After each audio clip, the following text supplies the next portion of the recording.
तो चलिए हम लोग आज बात करते हैं वृत्त के बारे में, इसको कहते हैं सर्कल।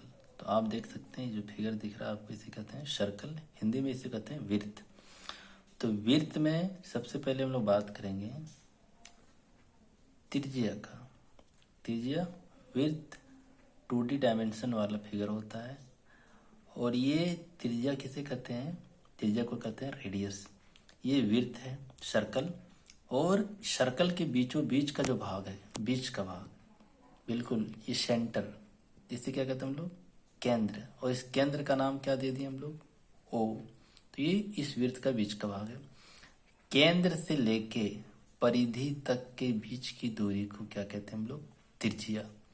केंद्र से लेके परिधि तक के बीच की दूरी को कहते हैं त्रिज्या। और याद रखना दोस्तों, त्रिज्या हर जगह बराबर होती है। केंद्र से परिधि की किसी भी छोर पर अगर हम लाइन खींचेंगे तो त्रिज्या हर जगह बराबर होता है। त्रिज्या को हम लोग शॉर्ट में आर कहते हैं। त्रिज्या मतलब आर, और आर हर जगह बराबर होता है। जैसे यहाँ से ओए, ओए क्या हो गया? बराबर। ओए इधर भी अगर हम लोग खींचते हैं ओ बी तो यहाँ भी बराबर। इधर त्रिज्या खींचते हैं तो ये भी बराबर। ओ सी इधर भी खींचिए, ओ पी यहाँ भी बराबर। इधर खींचिए ओ बी, इधर भी बराबर। त्रिज्या केंद्र से परिधि की किसी भी छोर की दूरी होती है जो हर जगह क्या होती है? बराबर होती है।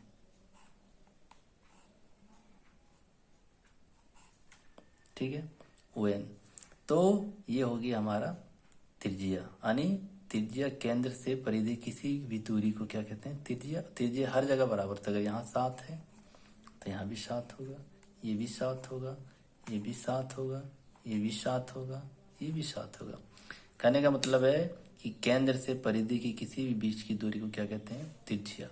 उसके बाद हम लोग आते हैं व्यास। तो यहाँ आर बराबर क्या हो गया हम लोग का? 7 सेंटीमीटर। हम लोग आते हैं व्यास। व्यास कहते हैं डायमीटर। व्यास को इंग्लिश में क्या कहते हैं? डायमीटर। व्यास किसे कहते हैं? वृत्त के परिधि के एक छोर से लेकर परिधि के दूसरे छोर तक की जाने वाली रेखा जो केंद्र से होकर जाती है। देखिए वृत्त, ये वृत्त हो गया, इसको कहते हैं परिधि। एक छोर से दूसरा छोर तक जा रहा है, लेकिन वो कहाँ से जा रहा है? केंद्र से होकर जा रहा है। तो इसको हम लोग क्या कहेंगे? व्यास।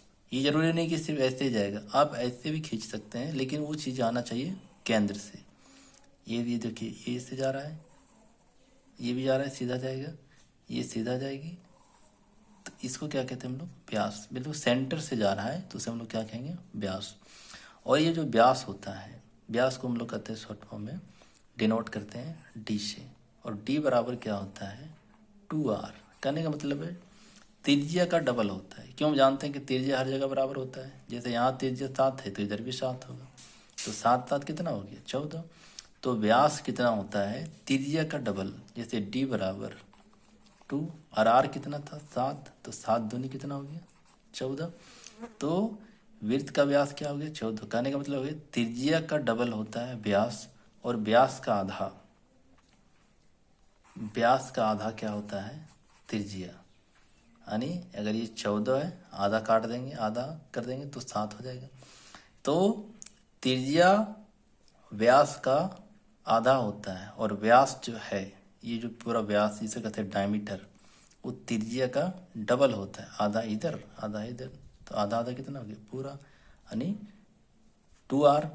तो व्यास त्रिज्या का डबल होता है और त्रिज्या व्यास का आधा होता है। फिर आता है जीवा के बारे में। जीवा किसे कहते हैं?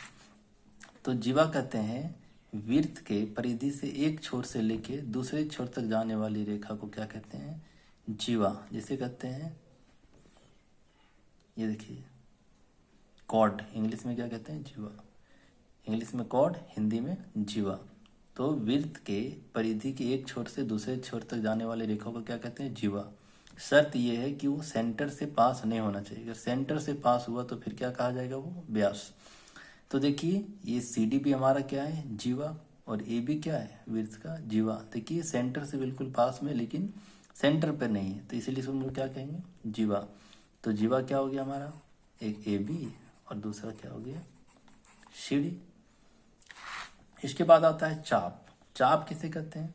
देखिए, परिधि के किसी भी टुकड़ा को, ये परिधि हो गया पूरा, परिधि, ये देखिए जो सर्कल है पूरा ये बाहर का, इसको कहते हैं हम लोग परिधि। परिधि का ये जो टुकड़ा है, ये टुकड़ा, इस टुकड़ा का नाम क्या दे देते हैं? CPD।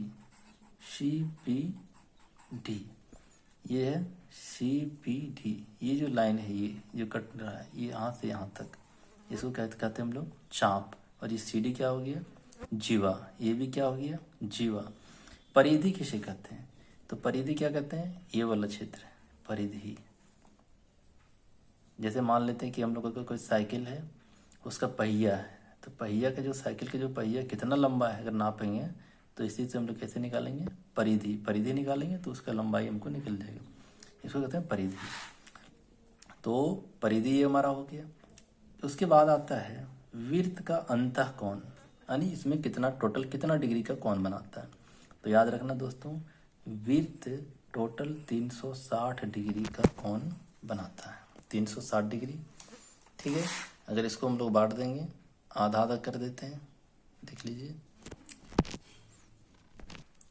तो चलिए दोस्तों, मैंने भी क्या बात की कि वृत्त का अंतः कोण मतलब इंटरनल एंगल जो होता है सर्कल का, वो कितना होता है? 360 डिग्री। देखिए, ये बीच का सेंटर हो गया। यहाँ से हम लोग 4 लाइन, एक जीवा इधर से खींचे, सेंटर से होके जा रहा है, एक इधर खींचे। हम लोग जानते हैं किसी भी रेखा पर कोई रेखा लंब होता है तो कितना डिग्री कोण बनाता है? 90।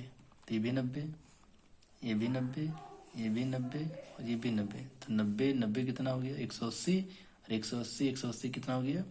360। तो टोटल कितना डिग्री का हो गया वृत्त? टोटल 360 डिग्री का हमारा हो गया वृत्त। तो दोस्तों, ये था छोटा सा वृत्त का इंट्रो, जिसमें मैंने क्या बात किया? वृत्त का त्रिज्या किसे कहते हैं, व्यास किसे कहते हैं, जीवा किसे कहते हैं, चाप किसे कहते हैं, परिधि किसे कहते हैं, और वृत्त का अंतः कोण कितना होता है। तो ये था। हम अगला जो वीडियो आएगा उसमें हम लोग बात करेंगे कि परिधि कैसे निकाला जाता है, क्षेत्रफल कैसे निकाला जाता है वृत्त का, इस सब के बारे में हम लोग अगला वीडियो में बात करेंगे। तब तक के लिए धन्यवाद, जुड़े रहिए हमारे चैनल से।